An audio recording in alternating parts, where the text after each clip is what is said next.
We all know that Roman Reigns' career is in the later parts, with him now becoming more of a Hollywood actor and his schedule being reduced every year, bit by bit.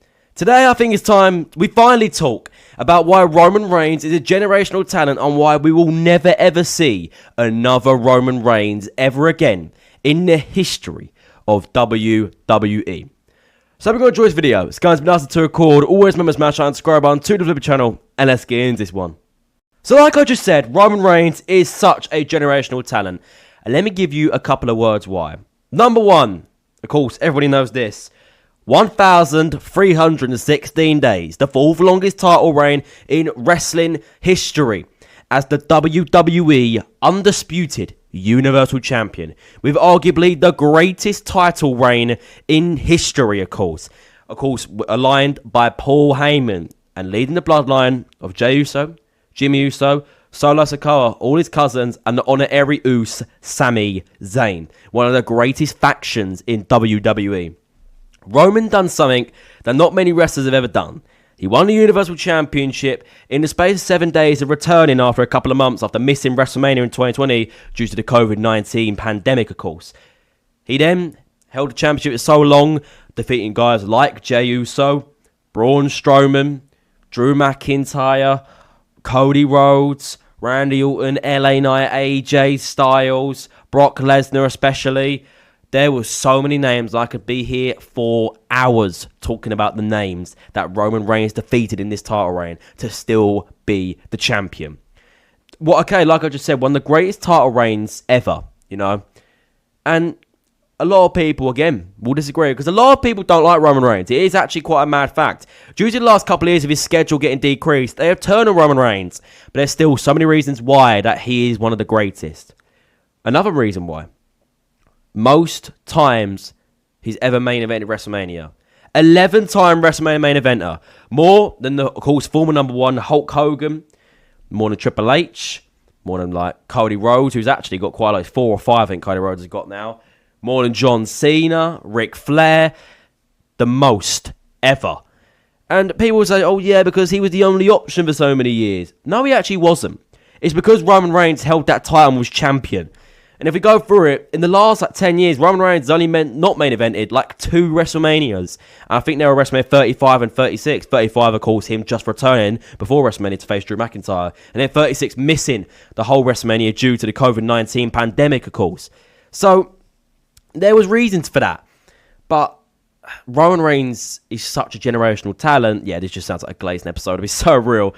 But there's just so many reasons for it, you know, some of the greatest matches ever. Of course, he was involved in my opinion, the greatest wrestling match ever, and the greatest WrestleMania match ever in Cody Rhodes versus Roman Reigns in the WrestleMania 40 main event, where, of course, he lost the championship after 1,316 days and gave Cody Rhodes the best moment of his life of him finishing the story. But Roman Reigns also developed so many superstars in his time. Of course, he came into WWE with Seth Rollins, Dean Ambrose. He was the best out of them 3. He was always pushed as the best 3.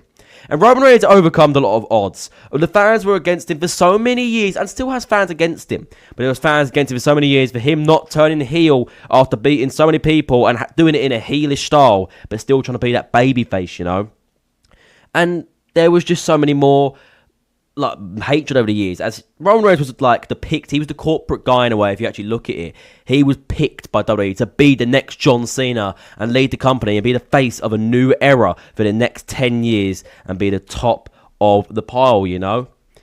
He'd done it eventually, but it took some time, you know. He was in competition with a lot of people, and John Cena was still around for a couple of years, and Cena made a line that made Roman Reigns change after this, and he said, I'm still here doing this weekly because you can't do your job. And I think that one hit hard in Roman Reigns.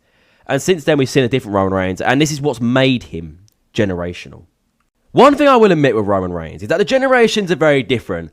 I have a lot of fans around me that are older than me and have seen different generations of WWE. Of course, the early 2000s, the late 2000s, and probably the early 2010s. Roman Reigns was not in the same quality as that generation. I admit that. I'm not saying he's not the quality. He's definitely quality. He would be a main eventer sometimes. But if you look at the quality around him, it is very different. I'll admit that. For the John Cena era. It's very different. But the one thing I will say is that WWE were in a bad place for a long time because they didn't have the quality, didn't have the talent, were losing money fast. And who was the man that brought the money in? Well, it was Roman Reigns. Who was the man who saved WWE and made them like the top business once again and put them back on like the big map when The Rock came back and everything. The big part of that was Roman Reigns. He was the champion. And who is still the face of WWE without turning up that much ever really, if you think of it. Turns up a couple once or twice a month at best. Roman Reigns. You've got your Cody Rhodes, you've got your CM Punks, your Seth Rollins, but none of them will ever touch the legacy of the tribal chief Roman Reigns. And you could say he's not main eventing the most SummerSlams. He's not won the most Royal Rumbles because he never needed to. Because the legacy he holds, he doesn't need to be the most, And like I've said this before with other things, you don't need to do something the most to be the best. You could do something once and be better than someone who done it 10 times. And it is, in my opinion, a true fact. And Roman Reigns is just different quality, in my opinion. He is different quality. There's no shame in saying that. He's just on a level that no one else can touch. And in my opinion, like I said this, I think he's near the top 5 of all time in the WWE.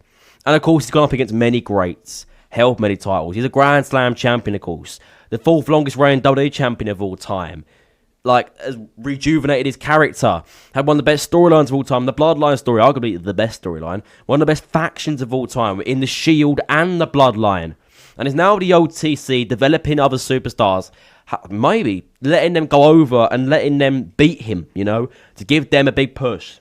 This, of course, in the names of Bronson Reed, Bron Breakker attacking Roman Reigns.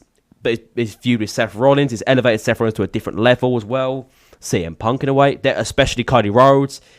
Roman Reigns is just the glue that holds that together. And WWE will cry out for Roman Reigns to return. And it is true because the minute he came back in January, won the Royal Rumble in his first appearance back. He doesn't even need to show up every week. And he is still the main attraction for every fan. And this is why he's generational. And we'll never see another man like him that does it like Roman Reigns. And you could disagree. You could say, oh, you're just the biggest glazer ever. Say what you want. I'm just spitting the facts. So thank you for watching this video. It has been nothing to record. Drop your comments down below on what you think about Roman Reigns. Is he generational or do you not think he's generational? Very debatable argument. Thank you for watching and I'll see you lot soon. Goodbye, guys.